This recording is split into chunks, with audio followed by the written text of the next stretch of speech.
আসসালামু আলাইকুম। ভালো আছেন নিশ্চয়ই? ভালো আছি আমিও। পাশাপাশি দেশীয় ফল খাচ্ছি। এই যে আমার হাতে এটি একটি অত্যন্ত সুস্বাদু ফল এবং এই গরমের জন্য একটি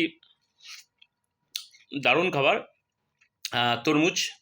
সেইটা বড় বিষয় না, বড় বিষয় হচ্ছে যেই জন্য আপনাদেরকে তরমুজটি দেখালাম সেটা হচ্ছে আমি যেটা খাচ্ছি সেটা তো খাচ্ছি।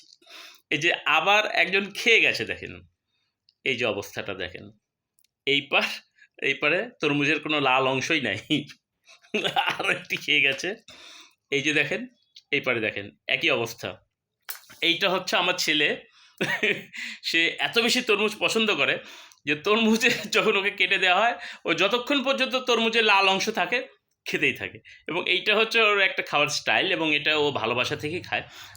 যার কারণে এইটা বলার কারণ যে দেখেন এখন বিভিন্ন রোগবালাইয়ের হাত থেকে রক্ষা পেতে হলে আমাদেরকে প্রত্যেকেরই খাওয়া উচিত, বিশেষ করে সিজনাল যে ফলগুলো যেমন আম, জাম, কাঁঠাল, লিচু, পেয়ারা, আমরা যেগুলো আমাদের দেশীয় ফল, এগুলো একটু দামেও কম হয় বাট পুষ্টিগুণে ভরপুর।